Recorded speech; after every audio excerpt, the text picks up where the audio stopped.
What's up? What's up, fight fans? Yo, how you doing? How you doing? Let's see here. Little under the weather here. Yo, whatever it was out there in Atlanta, bro. I'm starting to find out everybody came back with a little something, something, bro. I'm a little messed up here, man. Listen, what's up, fight fans? And thank you for tuning in here at another edition here at Round One Sports TV. I am always your host, Edwin. And where do all fights start? Round one. All right, so we got some pretty interesting news to talk about. So much, in fact, that even though I'm feeling a little bit under the weather, I had to come out and talk about this right here. Uh, Chris Maddox coming out and saying that and he's for the ring and everything. So sometimes when these guys say these things, it's usually like yeah, you could kind of like count on it and shit, right? And but I just want to point out one thing.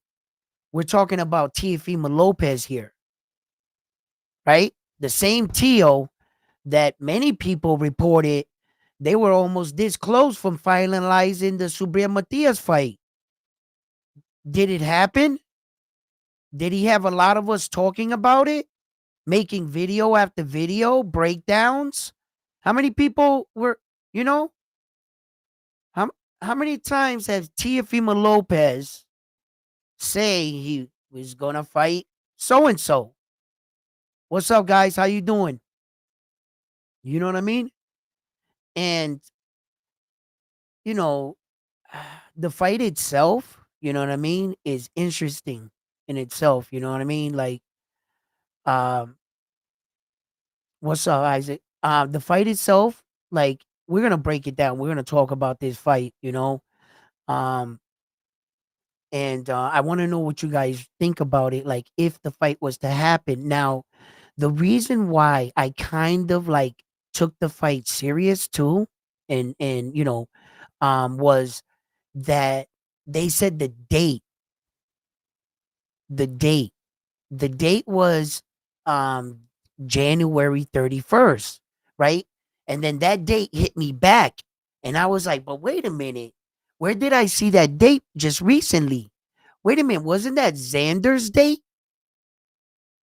So I started like, okay, are they on the same venue? Are they fighting in the same date? These are all things I'm asking you guys. I'm just getting back from Border Wars, and like I don't know, I got like this cold, but besides that, just resting a little bit, eating, and trying to stay off this foot. You know, uh, Remarkably, it seems to be getting worse than better. Like it's freaking fatter today than it was yesterday. So, but I guess, with injuries, sometimes you got to get worse before they starts to get better. So I'm probably in that stage. So, but yeah. So besides all that, when I heard this and everybody talking about Teofimo Lopez and Shakur Stevenson, now Shakur Stevenson kind of got like a resurgent in his name, with that William Cepeda performance that he put up.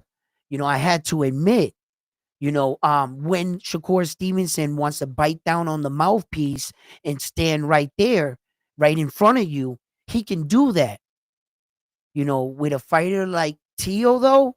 Now, one of the things that we're gonna, there's several things we're gonna break down in this fight, right? But before we break down anything in this fight, let's talk about the fighters themselves, right? Okay, you got Teofimo Lopez.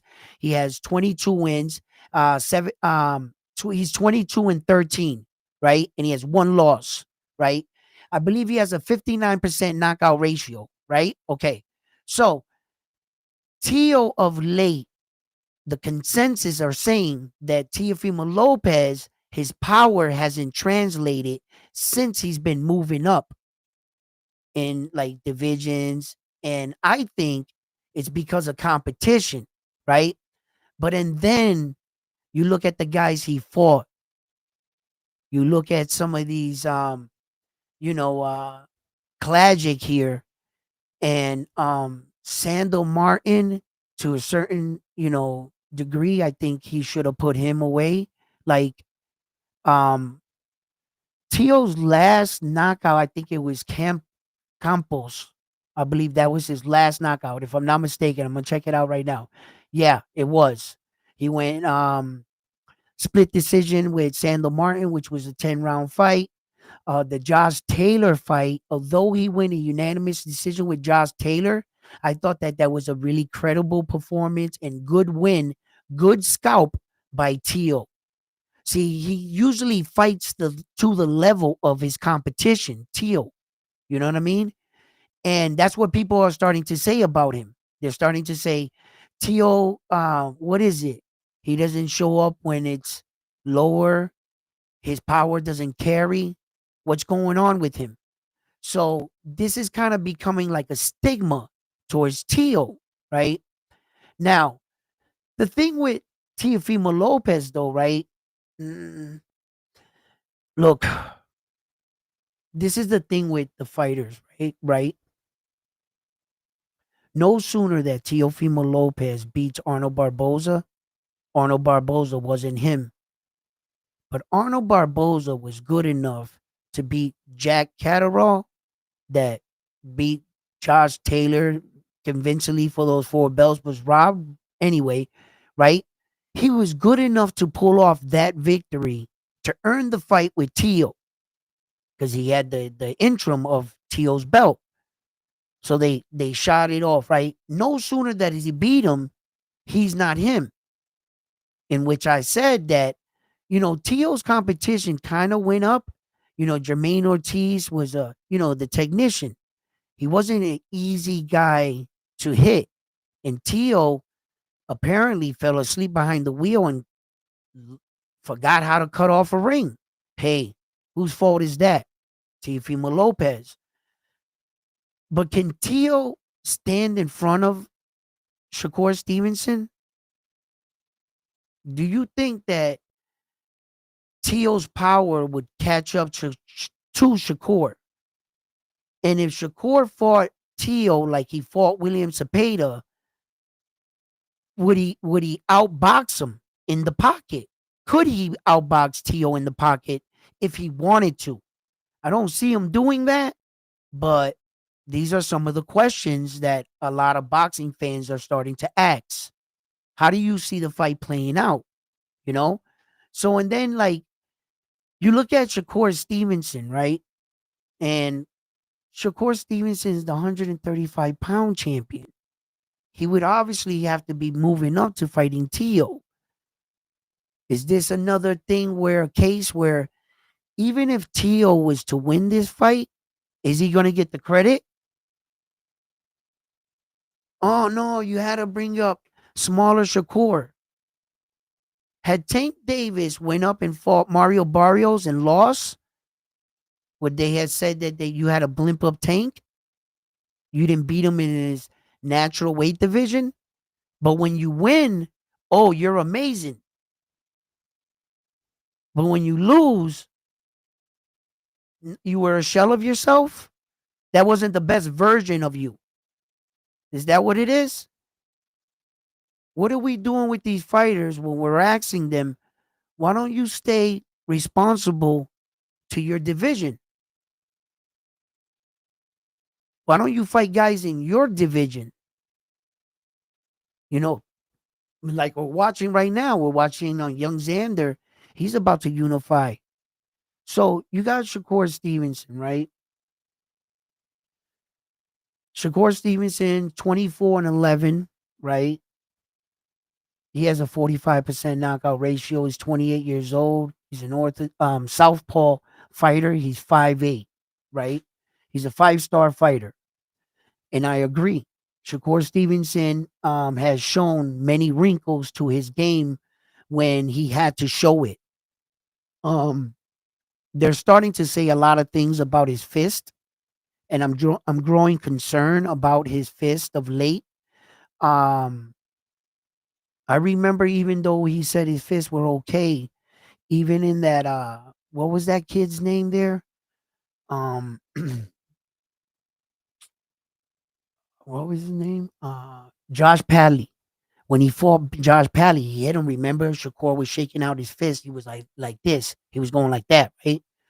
So, I said to myself, I said, man, I need some water. I got to get a bottle of water. I said to myself, all right, let's see if Shakur Stevenson can heal up after the Williams Cepeda fight. And let's see, if he takes a tough fight. This would be a three divisions now for Shakur Stevenson if he was able to pull this off against Teofimo Lopez. So if he was to go up there and he was to actually pull this off and beat Teo, that would be a good scalp. It would be a good accomplishment. It would add another division to Shakur Stevenson. As well, he would remain undefeated.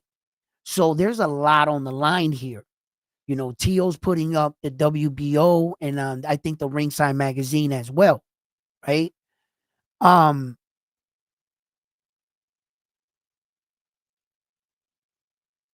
this has got to be one of those fights that I gotta truly remember what I was always taught coming up, boxing, studying boxing, learning boxing, talking boxing.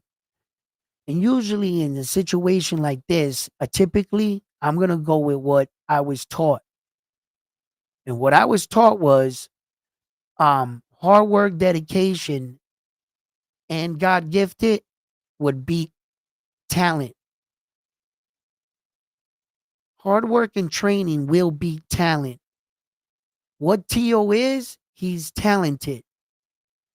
But I'm not too sure Tio always got that right coach or proper training to bring him to the next level. I think Tio kind of went to a certain level and he just believed in his God given, like his talent. He's gifted. Tio, the way he can make reads he can read dudes and shit. Not a lot of fighters can do that. Tio is he's crafty. Um, he can adapt to a situation. He can flow in a fight. Um, what Tio's weaknesses are is his mind, his mental fortitude. You could mess with Tio's mind in the ring. Yeah, you can. And and I think that right there, Shakur Stevenson, uh, what can you say? He's everything that I think Tio lacks. The discipline. He's coached by his grandfather, the same coach. Uh, he's gone against many different styles. Um, Shakur Stevenson, he's battle tested for the most part. Um, because that William Cepeda fight really like it proved that whatever issues he was going through, if he had to stand in front of you against what arguably the best number one pound for pound fighter in the division at the time, ranked by all sanctioning bodies, number one, William Cepeda. So you got to give Shakur credit for that scalp. Not turn around and say, nah, William wasn't that good. He wasn't him. But no, no, no, no. Yes, he was. And he took the fight, Shakur. So, um, the running away, what? Let me catch up to you guys. Salute. What's up, guys?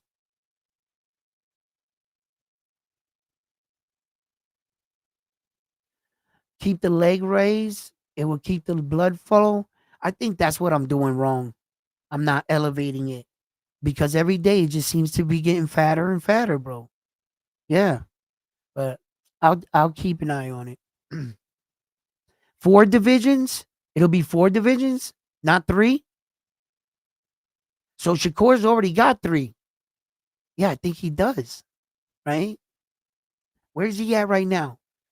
Where did Shakur start? Let's look it up. Okay, so you know what the messed up thing is with Box Rec when you go check it out, right? It'll screw you up if you don't always got this in the back of your mind. If Shakur Stevenson won a WBA in any weight division, it's not going to come up. So sometimes it throws you off and what belt and where he won it.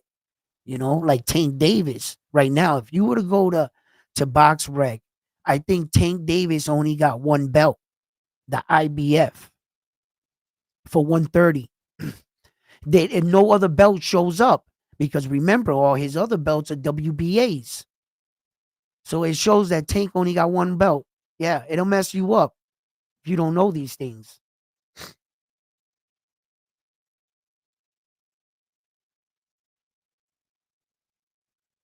Wow, he fought all the way down at 124, 125, which would be the 126 division. He has the interim, the WBO. Nope, not a belt, not a belt.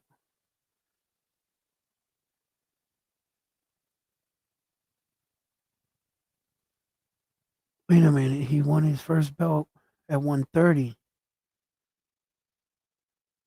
See, that's the thing. I gotta go check that out. That I gotta go check out. If you're claiming that he has four, but I think you're right. I think you're right.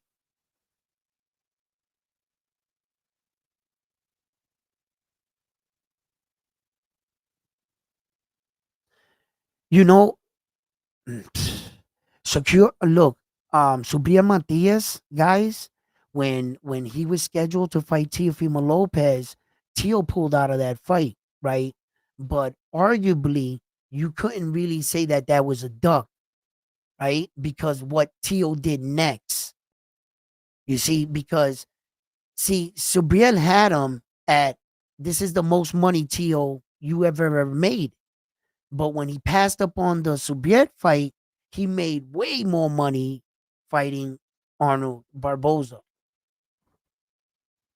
So how can you call it a duck if you made more money fighting the next guy? And that's what saved him in the consensus of some fans, just to have an argument. But we knew he dug Subriel because to tell you the truth, nobody wants to really fight Subriel. You know, whether people want to admit it or not, he is a dangerous fight. You put your fighter in against Subriel Matias, are you sure you're going to get him back the same way? Teo's going to take a couple years off your fighter. He always does. He does it to every one of his fighters. He still has what? No, wait, well, he just went, damn, Alberto Puello took it away from him. He had a 100% knockout ratio and 2 losses. So either he knocked you out or he lost. That was it with him. 100% until that Alberto Puello fight that he went 12 and he won the WBC. Yeah. So Subriel Matias, shit. They could say what they want about that man. They could say anything, but let's fight. Nobody, yo, the fact that Alberto Puello gave him a shot at that belt, yo, that dude got balls, man. Yo, Alberto Puello is a G for that. And I don't know what happened and how Dalton Smith, Turkey, I guess, got involved. And then once he got involved, I guess behind closed doors, what he was offering wasn't that great because Fresh Production didn't sign off. They couldn't agree, and the fight had to go to a purse bid. Shouts out to Fresh Production for stepping up and believing in their fighter, Subriel Matias. Remember, once upon a time, Devin Haney's fight went to a purse bid with Sandor Martin, and only one person bid on it, right? Wasn't it like Bob Arum or something? Right? Devin Haney is what? Devin Haney promotion. Why didn't he bid on his own fight? He had the right to. Subriel Matias' team believed in what? Their fighter. They bid and they won. And they won. That's a team that's backing their when you say, yo, does your team believe in you? Bingo, right there. That speaks louder than words. And it says, we believe that our fighter is more valuable than what you're offering. And thank you very much. We'll take it from here. We're going to make money on our fighter. We believe we're going to get people to come out to New York. And they will. And they will. I think that they need to shop around and get somebody on that card with them or nice young talent. That can always do the trick. Yo, we got a lot of Puerto Rican young talent. So let's see what happens and who ends up on that card. But Subir Matias, shit. That dude is dangerous, bro. Yeah, and I don't think Shakur just wants to jump up and challenge him for that WBC at 140. Leave that man alone. It's bad enough you going at the Tio Shakur, but I really do think I'm comfortable with that. Let's keep talking about that Shakur fight, right? I'm comfortable with that shit. I think Shakur can do it, bro. Yo, he's just better trained and prepared. Shakur, for me, he's fast enough, great footwork. What makes me think, it's not like I ever saw Shakur Stevenson, go in there and somebody punch him in the jaw and he just go out or something, or, his fist is what concerns me. Okay, yes, but he has enough skill where I think he could work around that. He really can. And I'm not shitting on Tio, bro. Yo, Tio, until you fight one of my top Puerto Rican fighters, it's fuck you, right? But with respect, because I cover boxing and I will not be biased, Tio can box. Tio can fight. And Tio's got grit. That's just the God honest truth. Aside from what the antics that come out of that man's mouth, I'm just talking boxing. And Tio's a real threat. With Tio, it's funny because you don't know what you can get. He's the kind of fighter that's crafty enough that could see something we're not seeing. And he can catch Shakur. Now, this stigma about Tio not having punching power. I think that knockdown against George Camboza did something to Tio. I think it did.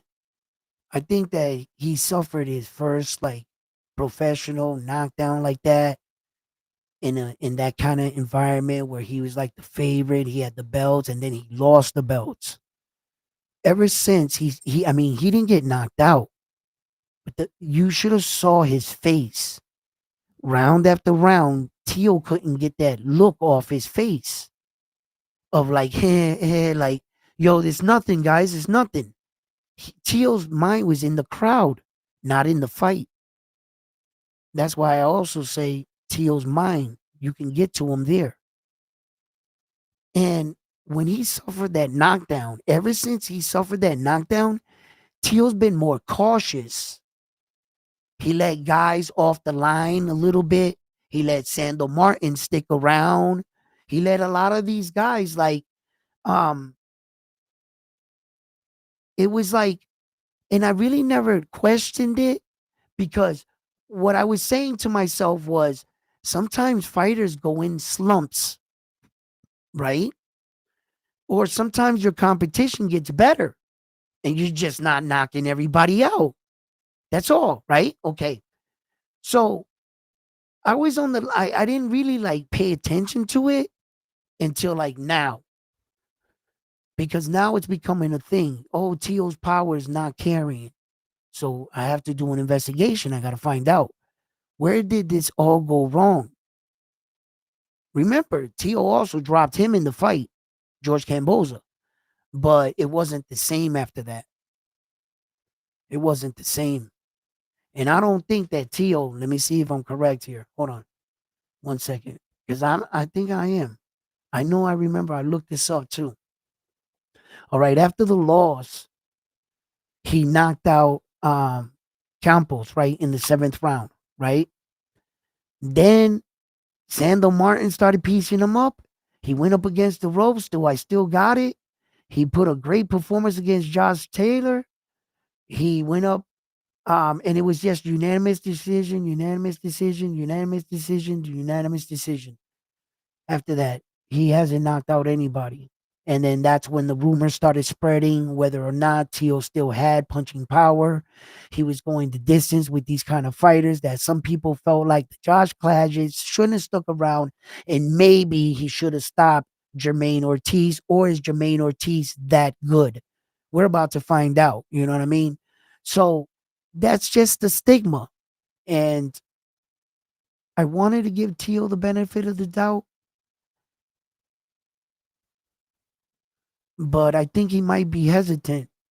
Thinking back at that Arnold Barboza fight, Teal hurt Arnold Barboza. He was coming in for the kill. Arnold caught him coming in and cut Teal's eye a little. Remember that? And then Teal kind of like felt that punch. Uh, I'm not gonna say he shied away the rest of the fight. No, Teal was still fighting. Um, I don't think he was chasing the knockout. Once he got to a certain point in the fight, Teal just let it go. You know, it wasn't that kind of Teofimo Lopez that we were used to when he was knocking people out. You know, the one that was doing the Fortnite dance in front of you and a backflip in the ring and shit. That Teo, you know? So, yeah. Uh, uh, I don't know. I don't know. I don't know. I don't know. But Teo's power can show up in this fight, being the fact that uh Shakur's coming up. He's a smaller fighter. Shit, the last time I said that, fucking Sharai here beat the crap out of freaking Edgar Berlanga. No, Shari's coming up. He's a smaller fighter. Boy, he didn't fight like the smaller fighter, did he? Damn. He didn't, so sometimes when, that's why I said I'm going to go what I was taught in this fight, what I was taught, what I learned about boxing. This is the smaller guy coming up. The bigger guy is supposed to be stronger, more powerful. That's what we were taught, right? Shakur Stevenson, though, when you have the skills to pay the bills, we were taught that can overcome that. That's what we were taught. We taught hard work and dedication with God gifted talent will beat just talent. That's what we were taught. And the better, the better selection of punches. But this fight, man, I had to get up for this one. You can't count Tio out in this fight, guys. You can't. Nah. That motherfucker is just crafty enough. He's just that crafty. Trust me. Trust me. He gives slick fighters fits. Tio. He gives them fits. He's like,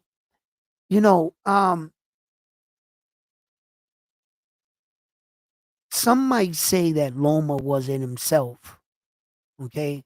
And I kind of disagree.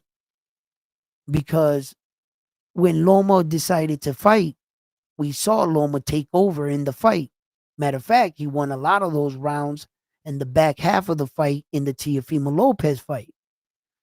But when Tio is just like standing his ground, shutting him down, 5 rounds, bro. You say what you want. Yo, Tio will give great boxers a fit before they start figuring out, like, what exactly is he doing? Which way am I going to attack him? All of a sudden, he's doing this. Now he's doing this. And then he's up here like this. Now he's leaning back. Now he's coming forward. Now he's mad aggressive. And I don't think Loma had a beat on him. I honestly believe Tio was turning Loma beautifully. He kept turning him and then boom, boom, boom, and then switching his speed up, his style, and then pop, pop, pop, and then he had him guessing before Loma decided, well, I'm just gonna fight him this way. And then a lot of after the fight, no, it was his shoulder. Well, then damn it, if it was his shoulder, then why the hell did he fight way better the second half of the fight? His shoulder looked just fine. He just couldn't figure Tio out. And when you watch boxing, and I start to because I like to study it.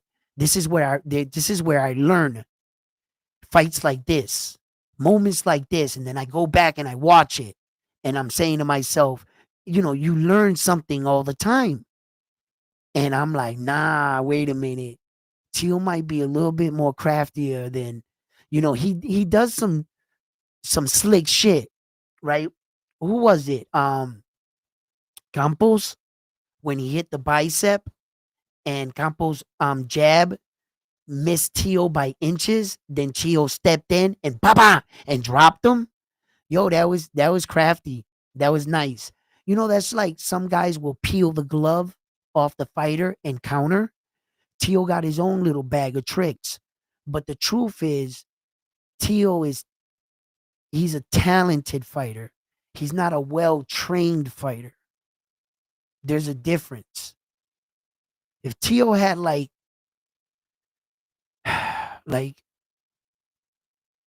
real world, I don't mean to disrespect his dad or his training or anything, but I think they took him to as far as they can go.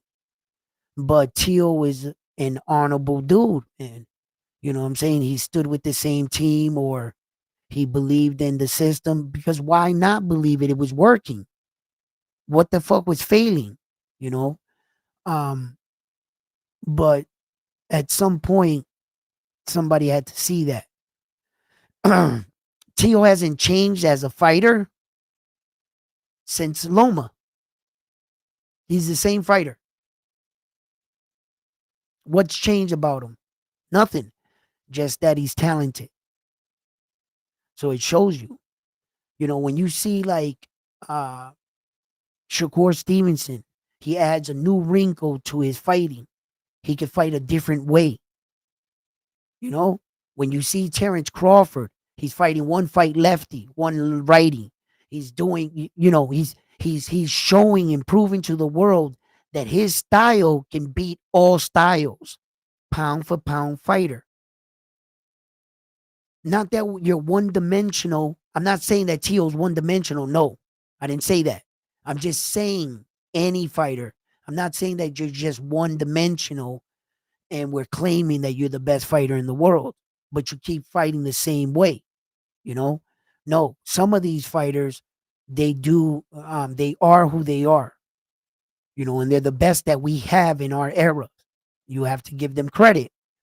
I think Junto, pretty good fighter. Naoya Inoue in his own right, great fighter. Usyk, great fighter. They've proven they can take on different styles and beat you in your own game. Those are the great fighters. So I've seen Shakur do that. I've seen him do that. Tio, on the other hand, this stigma without no punching power, can't cut off the ring. Um, and the list goes on with Tio a little bit.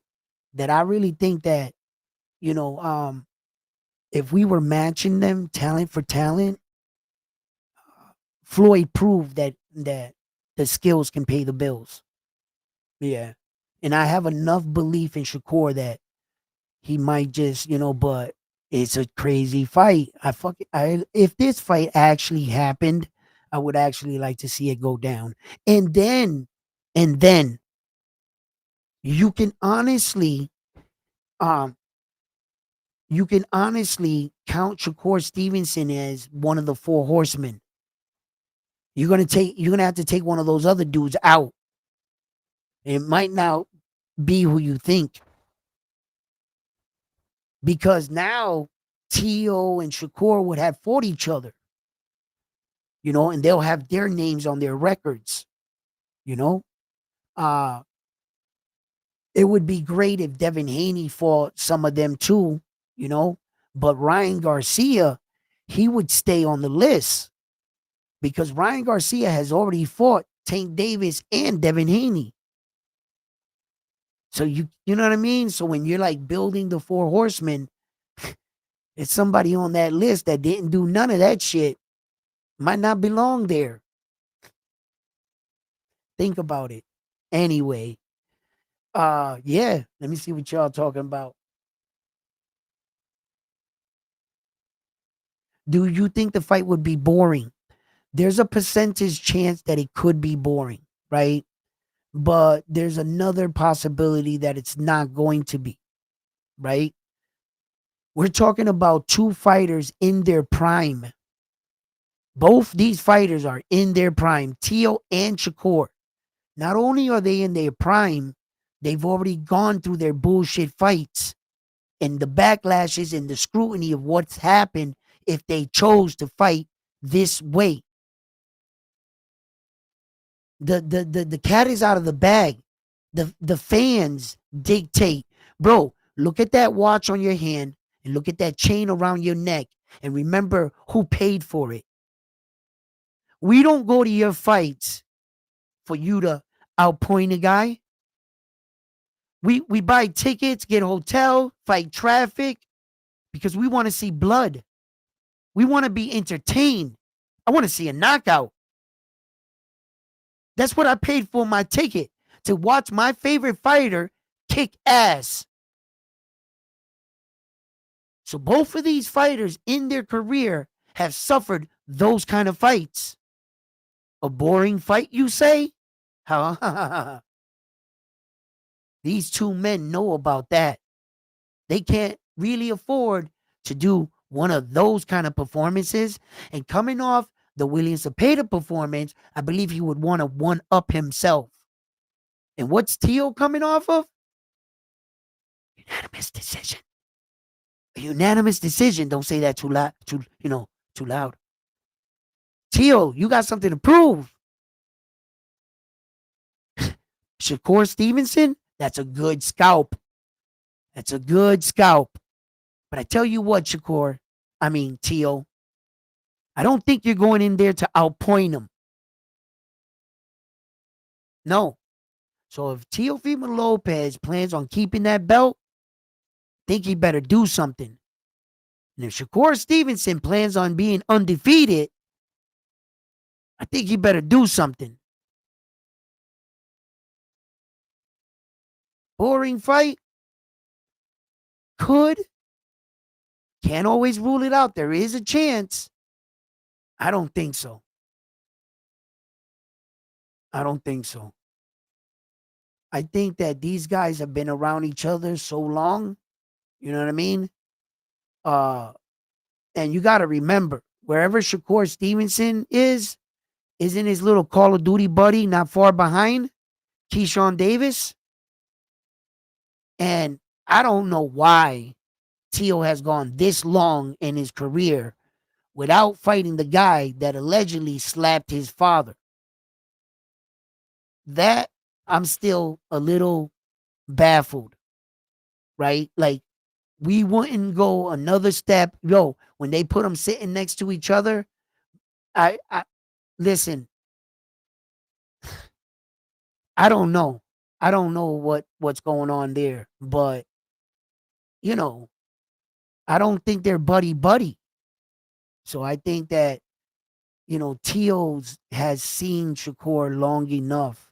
Teo has studied Shakur long enough.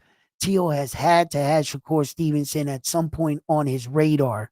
I believe they might have sparred several times, when they were younger or something, because all these guys really sparred. They all sparred each other, basically. They came up in the same era. And So I don't think that Shakur's scared of Teo. Teo's scared of Shakur. I heard Shakur Stevenson talk about Teo and shit. Like say, yo, I don't believe Teo is what they say he is and stuff. I know Teo. Like, I've been around Tio. He's just saying some dumb shit right now. So don't sleep on Teofimo Lopez. Just don't. You know, um, and it seems like the judges like Tio.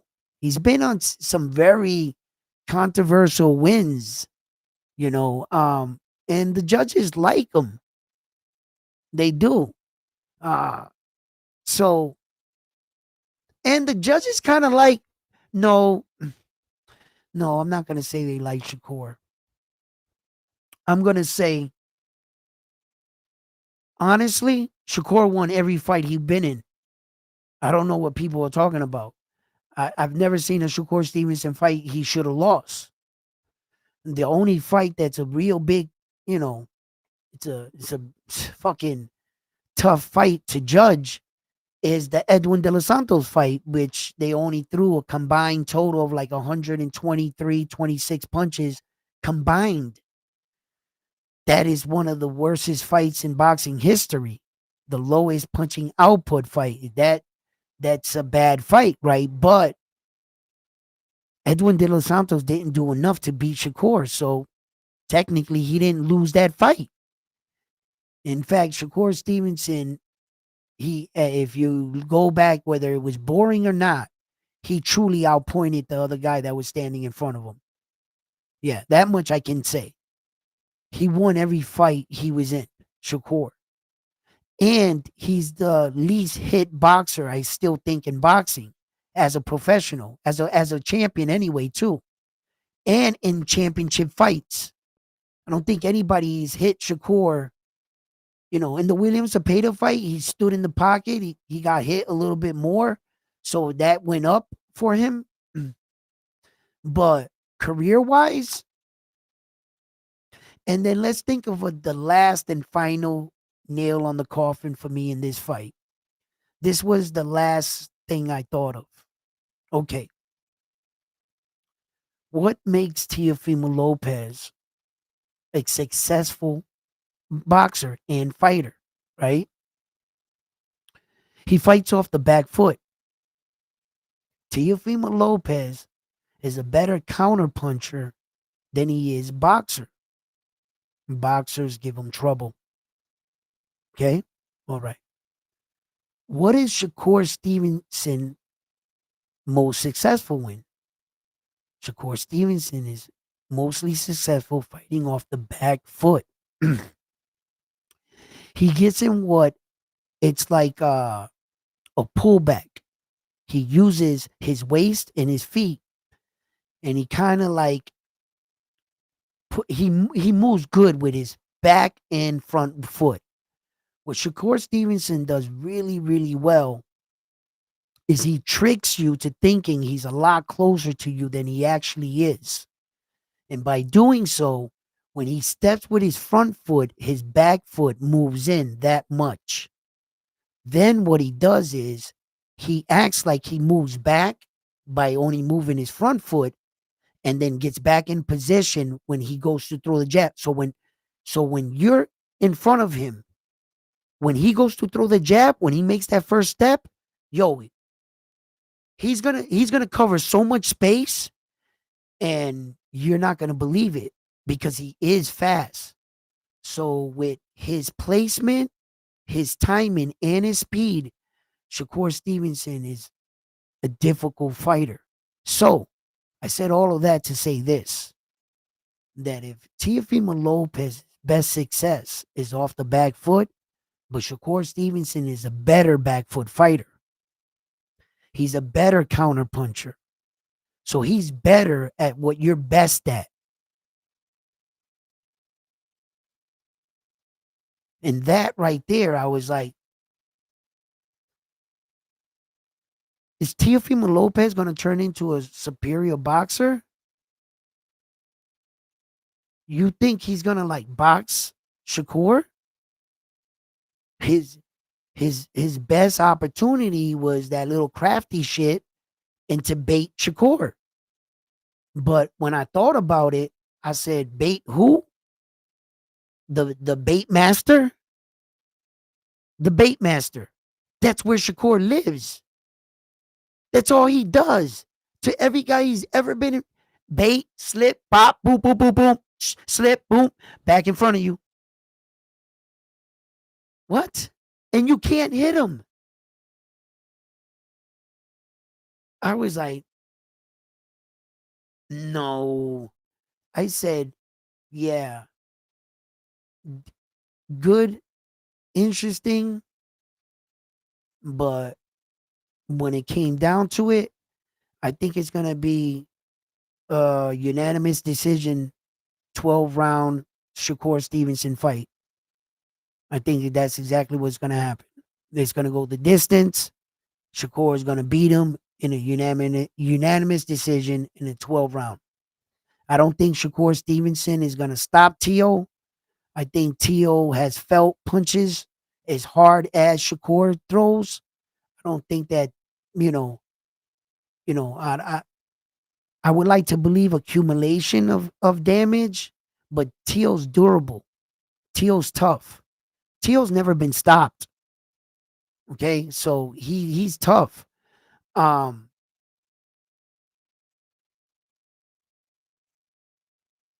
I mean anything can happen, but I don't see I don't see him knocking out Tio or stopping Tio. No. Um,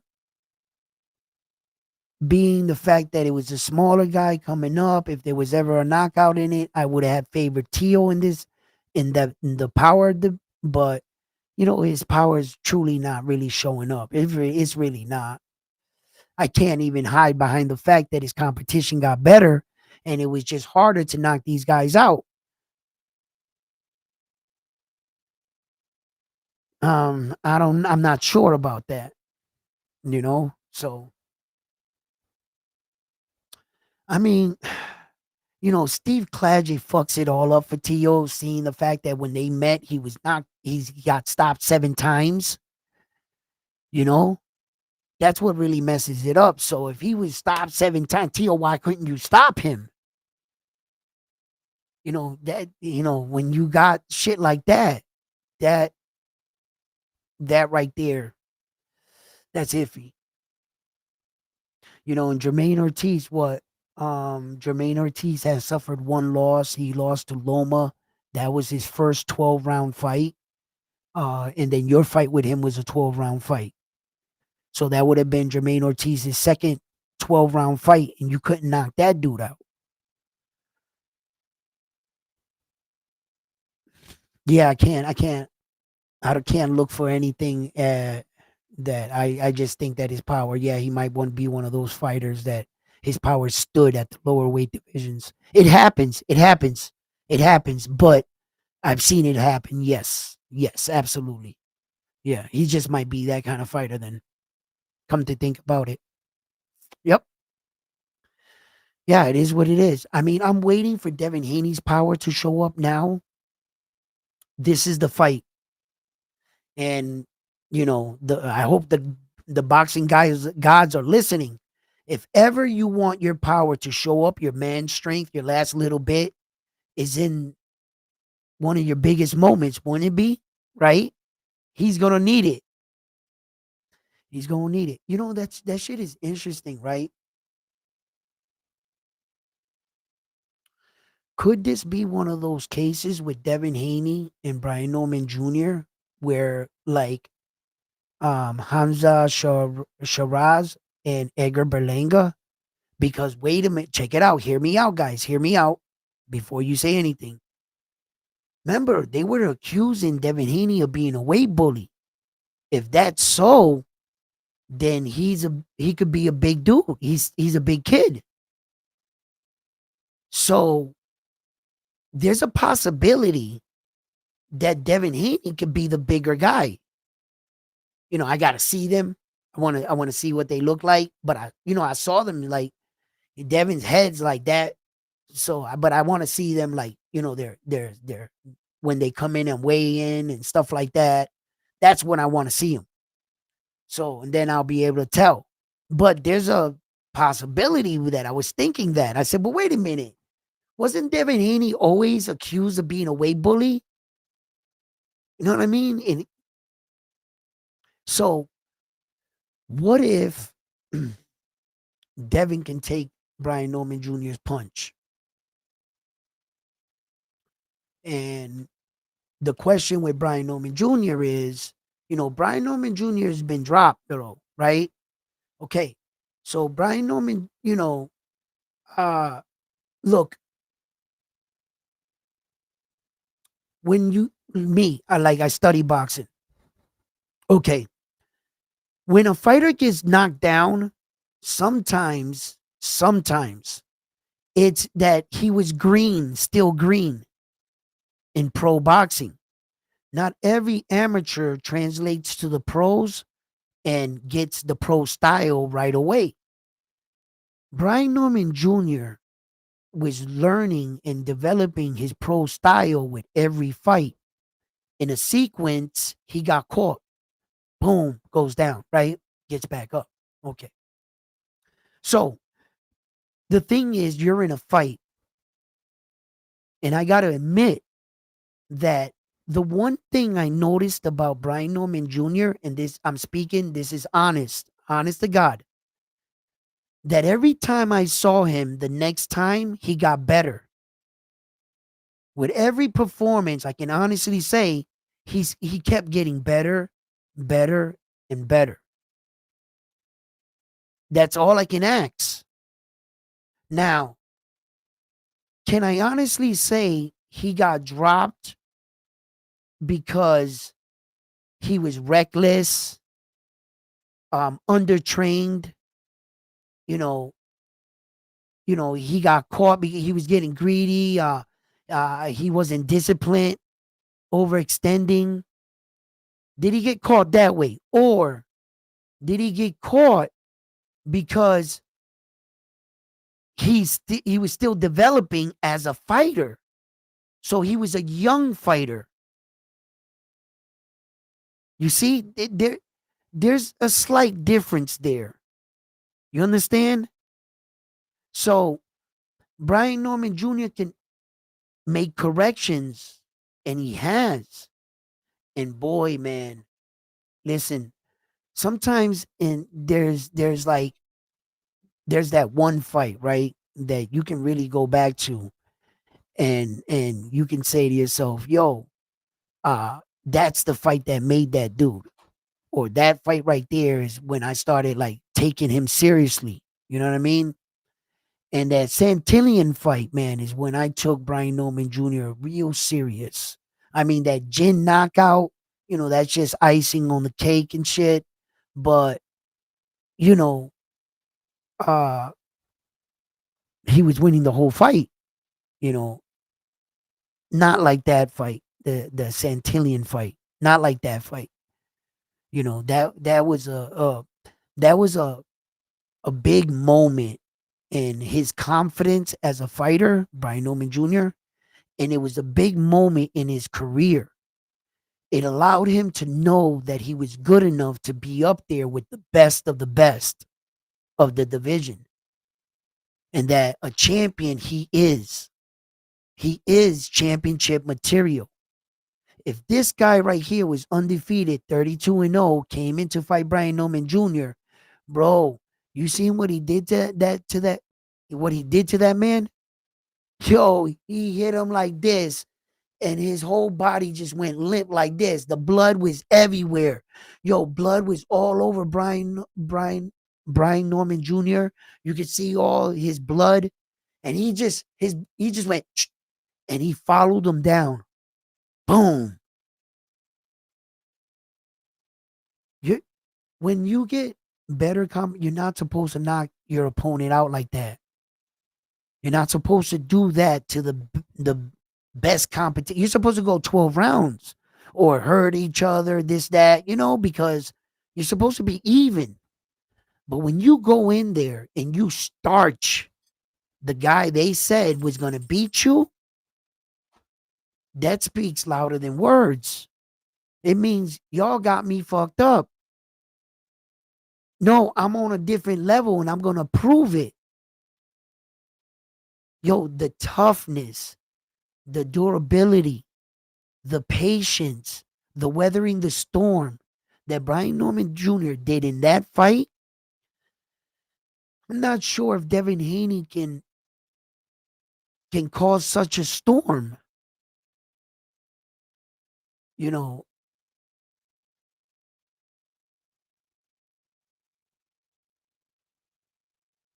I really think that Devin Haney's gonna have to sit down on some of these punches and get this kid's respect.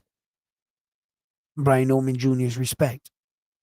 I can see a point in the fight where Devin Haney's obviously like faster, outpointing him, but that doesn't phase Brian Norman Jr. That don't phase him. You know, he's calculated, he's patient, he knows he's gonna get his times and his moments are gonna come in the fight.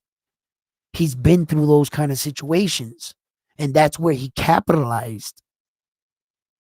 He's making a career off of exactly that, Brian Norman Jr. He's making a career off of that. Yeah.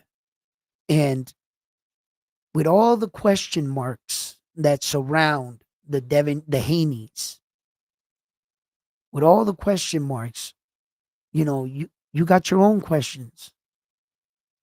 Is he a damaged fighter? Is he a deer, in headlights? Is he gonna run? Is he gonna do what he did against Jose Ramirez?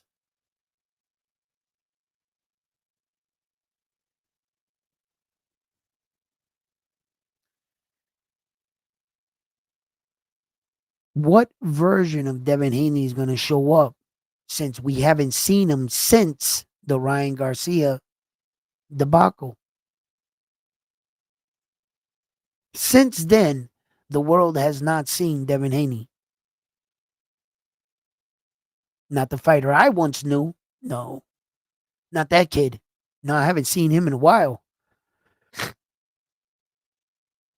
And we just were asking ourselves about fighters that have been in wars and took real damage in fights. Lubin. He came into a fight against Virgil Ortiz. And what was the consensus saying? Is Lubin damaged goods? What do you think? My coach tells me the fight didn't go on long enough to definitively say that about Lubin. He got caught early, but I don't think he got punch resistance. I think it's going down. You only got so much of that. Nobody really knows when you no longer can take a punch. Amir Khan, you know? So, um,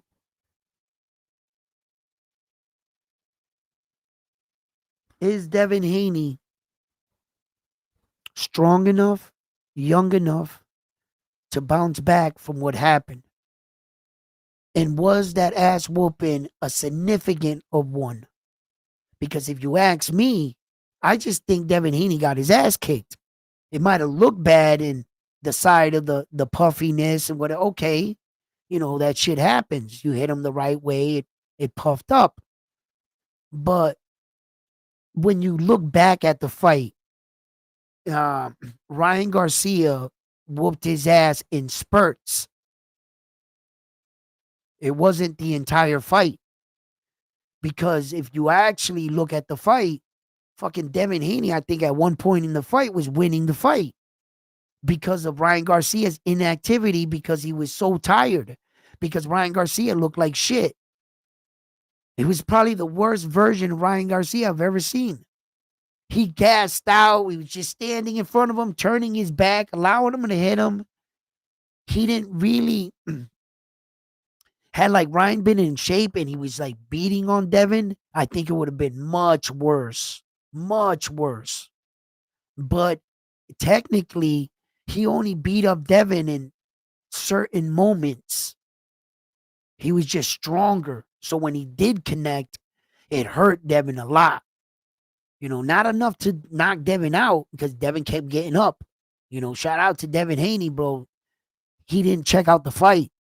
That shit's not easy to do. Okay? Most men would have quit. Devin kept getting up. whether it was pride, whatever. Whatever got him up off the ground, he got up off that ground. And people were saying, "Oh, his father needed to throw in the towel," and I'm like, no. At no point should Bill Haney have ever considered throwing in the towel in that fight. That ass whooping wasn't that like that. No, it looked bad some moments, but no, my son's a boxer. This is part of his job. Yeah, that's borderline right there, but no, nah. Whenever you see Diego Corrales versus Castillo there, and you think about throwing in that towel, what happened? The Rocky music came on. Dun, dun, dun, dun, dun, boom! Comeback, baby. Dun, dun, dun, dun, dun, dun, dun, dun, dun. You could be cheating your fighter. I don't think Devin was married. Oh, no, Lee, this is terrible. No, my son's in a fight. Calm down. He got beat up a little bit, but nah, he kept showing me he was still strong. I was looking in Devin's eyes. He wasn't like wobbling, fucking like AJ. No, not now. He doesn't have his feet underneath him. He's defenseless. No, I got to throw in the towel. I'm not gonna let my fighter take damage. But Devin, when he got up, you look in his eyes, clear minded, clear eyes. He's engaging. He might be hurt. Let's see what he does. Let's see what he. Don't panic. Oh no, he's down. Throw in the towel. Oh my God, he got hit. Fuck is that? Nah, if Ryan can put Devin down, then you need to do your job, Ryan. And he couldn't. He couldn't put him away. So even with all the Austrian, he couldn't put him away. So it is what it is. You know what I mean? But what I speak of is the ass whooping. For as blunt as that sounds, is Devin Haney still that dude? Is he that fighter? You know what I mean? Um, or is he damaged good? That is a question. I'm not saying that he is. I personally think Devin Haney was young enough and that ass whooping wasn't that bad that I don't think that's what it is. I think it's up here. I think it's up there. I think Devin Haney, you know, athletes are they're human. And every athlete, sometimes they're rattled. Something rattles them and they go on a slump and they can't hit a ball. They got to go see a shrink, a sports therapist, a football player. He can't catch no more. He's dropping every pass. Last year he was the best wide receiver out there. You know, athletes go in a slump, and boxers are no exception. Some boxing is mental too. You got to have your shit together. You could be the most skilled. You could that ass woman can absolutely do nothing to you. But people are going to think so because you're not engaging, because something's wrong. It's not that you're not durable. It's not that you can't, you know, you got to find your way back. You got to go back out there on that ledge, get back on that tightrope, and you got to walk to the other side again. Don't think about that fall.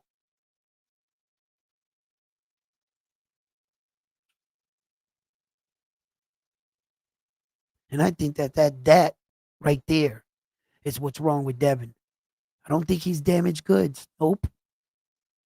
I think Devin Haney, we might see a better version of him. Devin Haney has learned a lot about boxing. And he might have learned a little too much. And he never really settled down in one master with one master. Devin might be the type of fighter that it finally clicks the dance.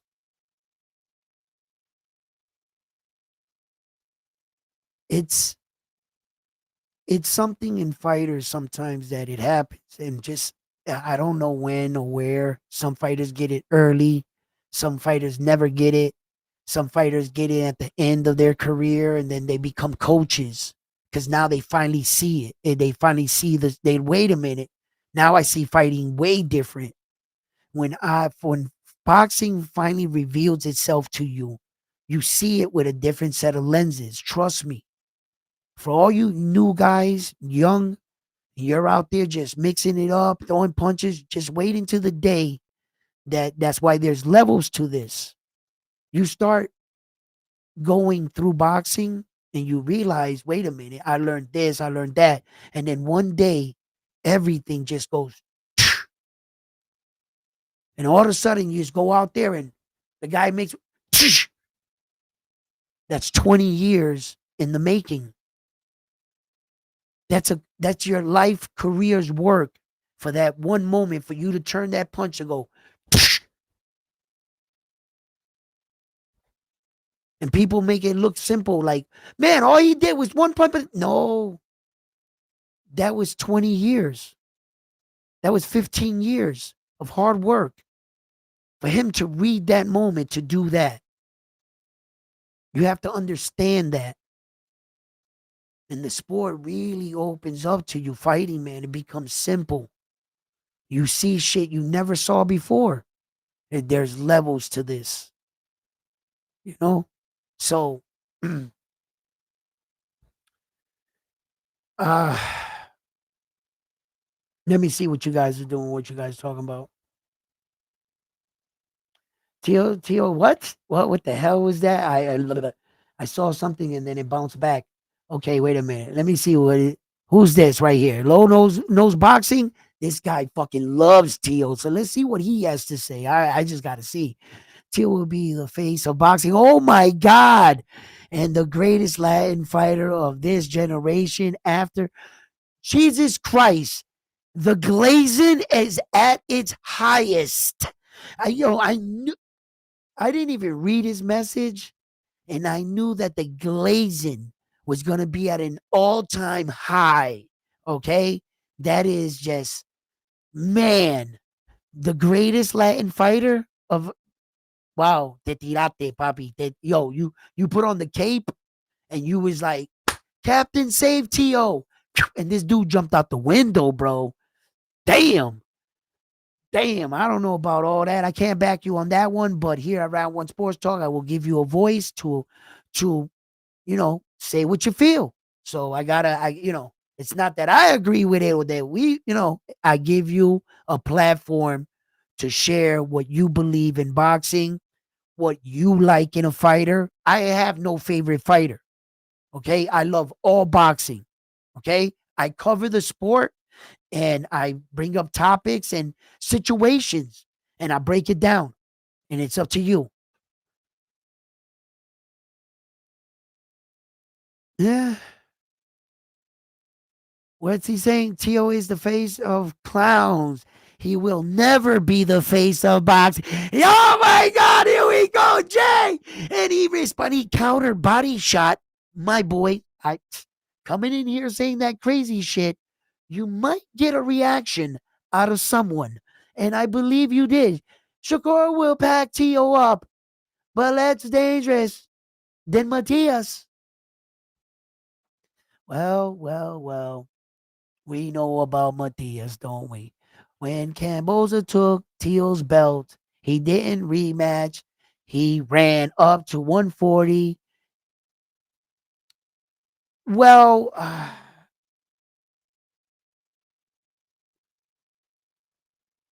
um, I think Teal fucked up in that situation, right? Okay.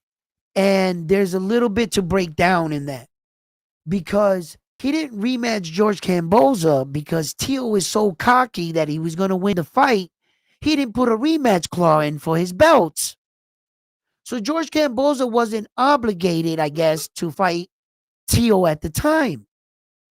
And then I guess George was going to try to fight someone else, right? Then he didn't want to fight Devin Haney.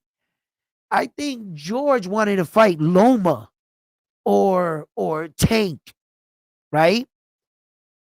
I'm not sure if it was Tank.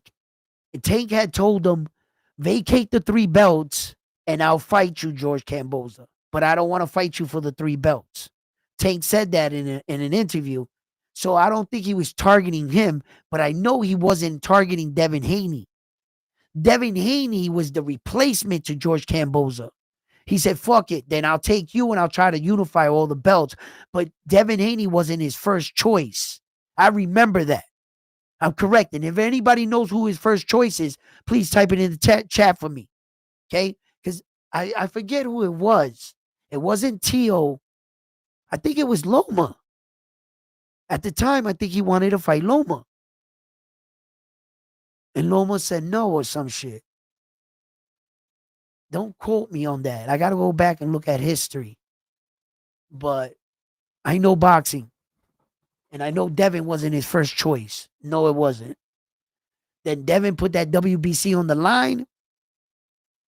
And then George Camboza's fake WBC world title disappeared.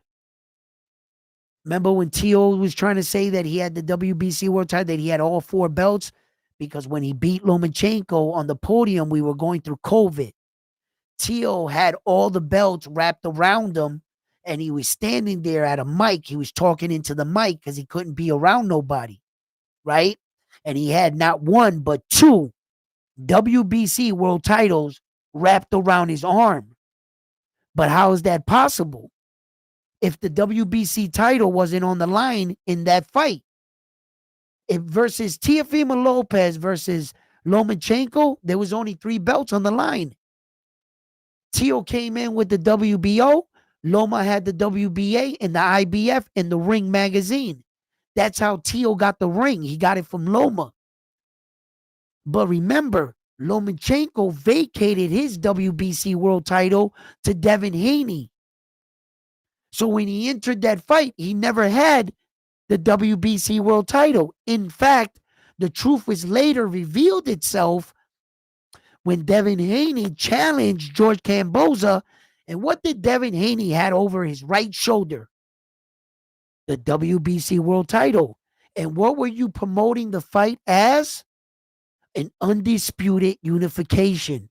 How would you do that if you had all 4 belts, George? How can you unify yourself? Because that WBC title you had, they didn't count it. The real WBC world title, Devin Haney had. And as soon as he got to the press conference, George Camboza's little green one disappeared. Notice it was never there. But all the way until they were cop blocking Bill Haney to go out there, and they were trying to go out and send Devin out by himself, he had the green one. And he said he had all 4 belts. Him and Tio are still claiming to this day that they were undisputed. And the only thing I got to tell Tio about that is, if you're so sure you're undisputed, then all the men and women they got in a 4-belt era, why isn't your name on the list? Why if you had all 4 belts, then why isn't your name on the list? Why is it that the boxing gods don't? Because you never had all 4 belts, Papi. I'm sorry. You got 3. He's fucking awesome. Shit, that's nothing to fucking frown on, Tio. You should be proud of that shit. 3 belts and the ring. 2-time ring, too. So, that's fucking awesome, but you're never going to be undisputed, Tio, unless you go get it. So, that's how that shit goes, bro.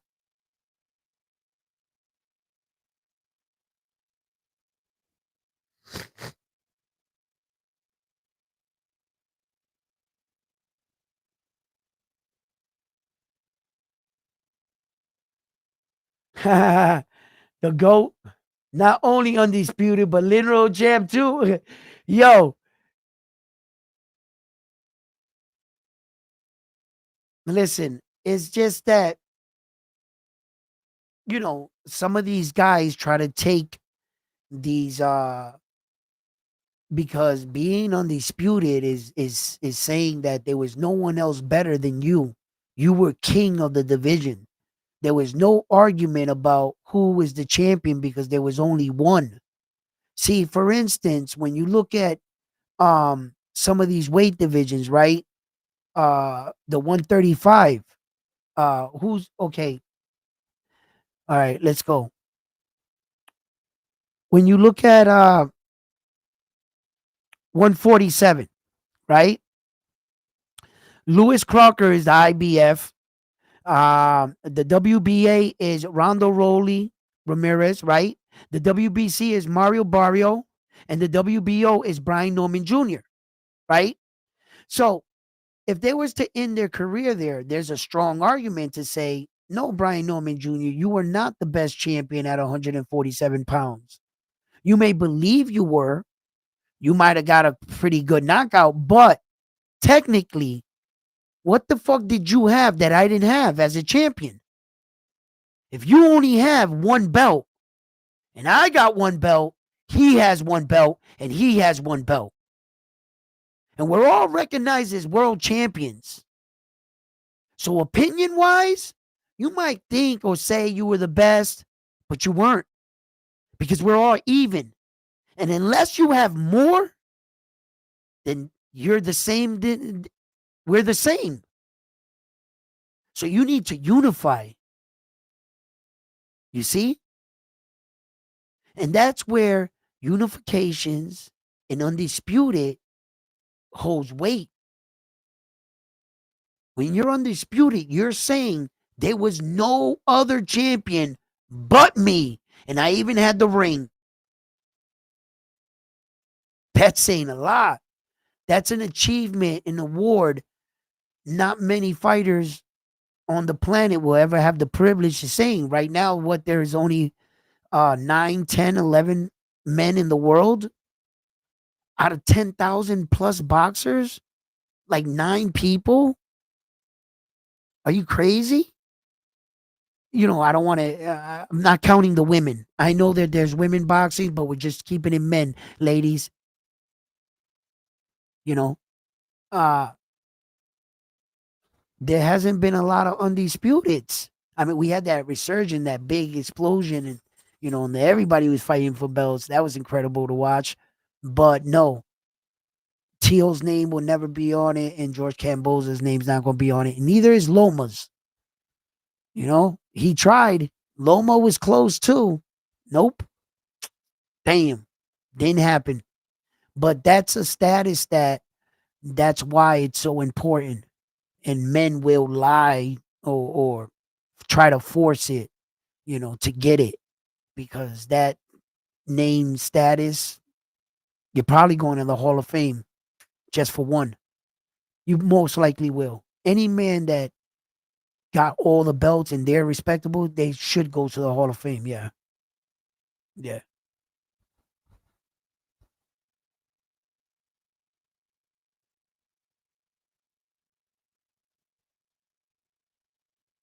Well, well, the thing is that okay, that's when right we play around with boxing what Crawford just did, right? Many of us, I'm not saying you, I'm not targeting you or anything. I'm just saying many of us will get up here and criticize and call the corruption in boxing out for guys coming out from other divisions coming up and getting a title fight when they didn't deserve it. One time, Keith Thurman is jumping up everywhere, challenging champions. Manny Pacquiao came out of left field, and because his name was Manny Pacquiao, everybody looked the other way. It's okay for the legend to get a title shot after like 5 years of inactivity. That's okay. But that's when there is, we pick and choose. There's favoritism in boxing. And when the favoritism isn't on your side, that's when you say boxing is corrupt. But when it helps your guy, that's when you say he did a remarkable thing. and he dared to be great. Which is it? Because what Terrence Crawford did, yes, remarkable. Yes, legendary shit. Yes. But that right there, fucking with boxing. Are we in a better place with Saul having all the belts? Or are we in a better place with Terrence Crawford having the belts at 168? You really think Terrence Crawford's going to defend those belts at 168? Who's he going to fight? David the Monster Benavidez? He's going to come down? He's got a target this big. You put together a style and a technique to beat one fighter. All you had to do was figure out Saul Canelo Alvarez. And you did it. That doesn't mean you can beat everybody in the division. That means that you came up with a good game plan for one guy. It doesn't mean you're a true 168 pounder. And you're ready to commit to the division and the responsibility as their champion because you have all the belts. So are we in a better place with Terrence having the belts than we were with Saul fucking with boxing? But it's okay when it's your guy. And it benefits you. It makes you happy. No, he's daring to be great. He's doing legacy shit. No, you guys are fucking with boxing again, and he should have never fought that man. Because after he did that, he was never going to stay in that weight division. And you know what Terrence's record is with belts, right? He holds them hostage until they rip them out of his hand. He was still the 158-pound champion at 154 when he won all the belts with Saul. He only vacated one of the belts, that the interim WBO. That dude just got recently upgraded, and now he's going to fight Xander. Terrence held all the belts at 147 for over a year. They had to strip him and, from the IBF and give it to Jaron Butenis. They had to wait like 16 months, 18 months to finally take the rest of the belts. He's not vacating any of those belts. Are you better off with Terrence Crawford at 168 with all the belts? Who else is going to get another shot? How many careers are you holding up? Ask the guys, the number one, the number two, and every organization that's paying sanctioning fees to stay ranked in their ranking system. See if they're happy. If they're going to get a shot at achieving their dream of being a world champion. Why can't you be a world champion? What's the holdup? Before you give these people these shots at these moments, you need to make a contract and say, okay, so if you win, are you going to defend the belts? Now your obligation is to this division. Or if you win, let us know you're going to vacate immediately so we don't hold up the division, so we allow other people to become champion so we can make money off our belt. But for as long as you hold the belt, it sits on a shelf. Nobody's fighting for the belt. Where are you making money?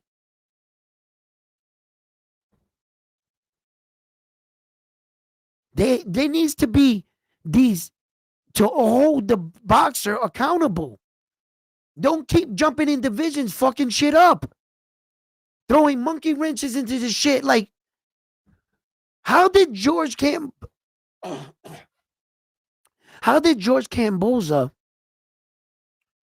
lose to Loma, go to the death with the Boy Scout dude, the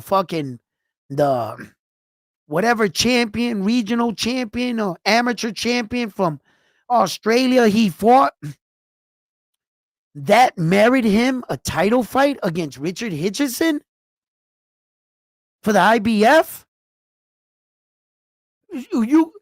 If we don't stop it at this level, what's going to make the promoters say, then I can do it at that level?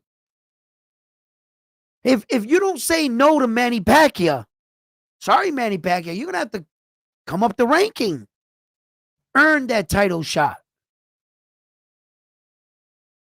5 years and inactivity. Hey, I want a title shot. Yes, sir. Yes, Manny Pacquiao, right this way. Cut the line. There's nothing to see here. This is Manny Pacquiao. He deserves it. Rightfully so, yeah, but what are we doing? You're fucking with boxing. And when we want to call these people out on that's why we get George Camboza fighting with Richard Hitchison. And everybody else in line are going, yo, where the hell did he come from? I've been in line patiently paying my fee, climbing the ranking for you to just come out and take not one, but two guys and put them in front of me. Ryan Garcia and Rolly Ramirez. None of them fought in that division. And all of a sudden, they're ahead of everybody. Fucking with boxing. If you allow it at one level, it's going to happen over here. And when it happens to your guy, you're going to say, there's the corruption in boxing. But no, but wait. You allowed it and you were applauding it when it was your guy on this level. What's good for the geese is good for the gander, right? We need to stop that shit. It's fucking up boxing. Yes, Terrence Crawford, congratulations. I don't want to shit on your moment, bro. You're my dude. But you guys know me. Like, the pay-per-view, yeah, it benefits a person like me. But what am I doing? I'm shooting it down. Why? Because it doesn't benefit my viewer. You guys. And if it's not even, then it's not fair. That's it. You guys know how I am. Look.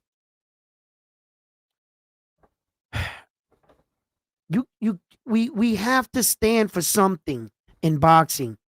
And these champions need to be accountable for their division. If you're going to move up, stay there. That's why you got Conor Benn and Chris Eubank doing this fucking fiasco. And now you got Jake Paul and Tank Davis almost was going to do that thing. Because why? Because we pay for it. Because we accept it. It's us, the fans, sometimes. We do this to us. And without knowing. Sometimes, for a long time, I was that way with Tank Davis. I stopped questioning and I stopped saying, all of a sudden I became that guy. I don't care who he fights. I just want to see him in the ring. And then it clicked. As soon as I said that, you're not holding Tank Davis to a higher standard, Edwin.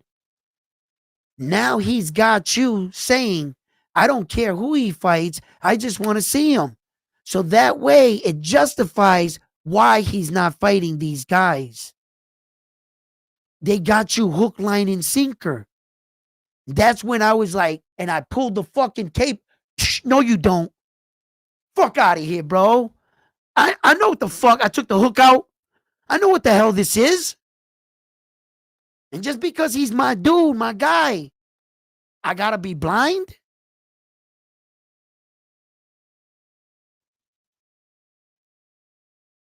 I said, Edwin, I know you. Yup. You're not gonna go for it. Nah, I said, I can't go for it. It's in my blood. It just that's how I am. I'm not gonna do it. And I was like, it took me a while with Tank, man. I gotta admit, man, I had some excuses. Oh, I had some. You know what I mean? Come on, man. You gotta admit the dude is fucking. He's flashy, man, and powerful, man, and he'll he'll bring you in, and the facade that Floyd had around him, and this image, but soon you started to crack. You started to see, and you started to accept what you yourself preach: the warrior's way, the warrior's creed.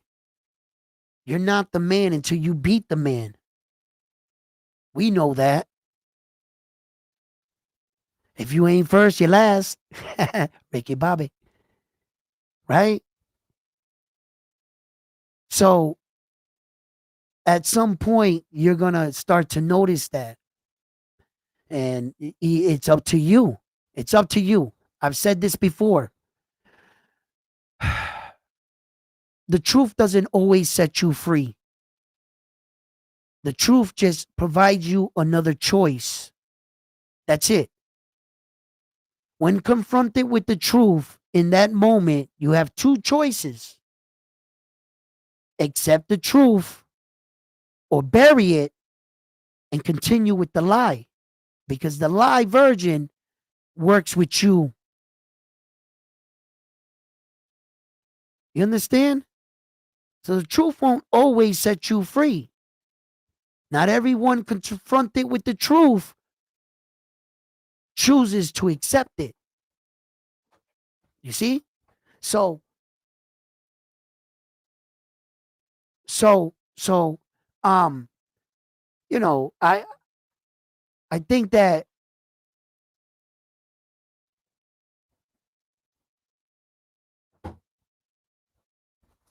listen, I think that a lot of, you know, a lot of times we're presented with these things, and we just like, fuck it, man, we're just gonna show support to this guy, and then all of a sudden you become that fan, and you start saying to yourself, I don't care who he fights.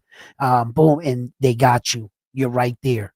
You have lowered your standards, what you view as a fighter, and you have succumbed to the fighter that you like.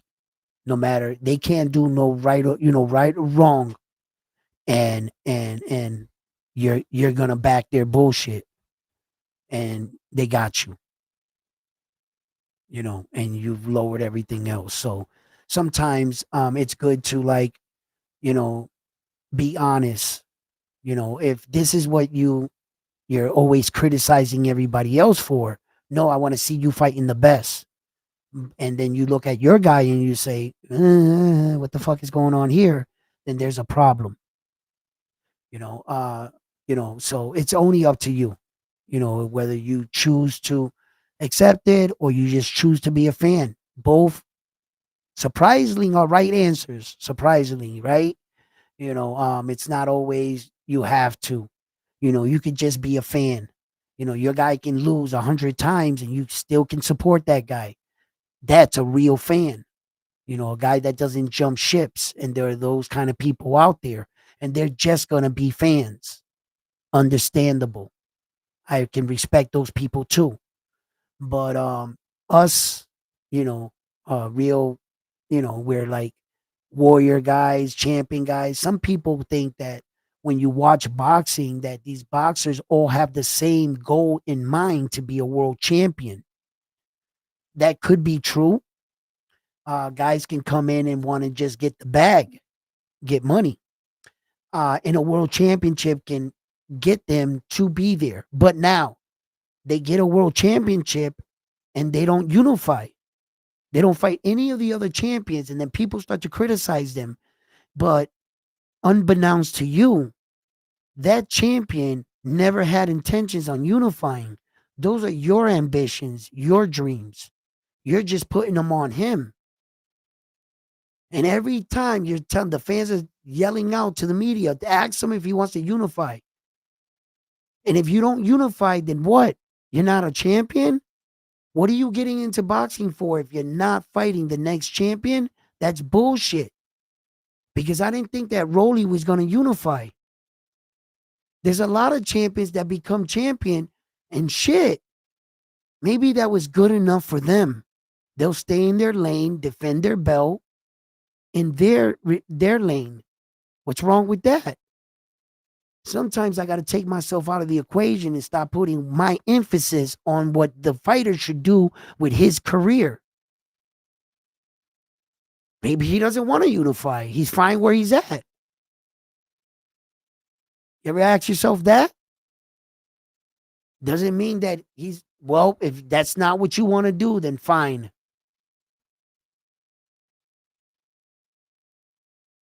But unifications, it makes you a greater champion, and title defenses is what makes you a greater champion.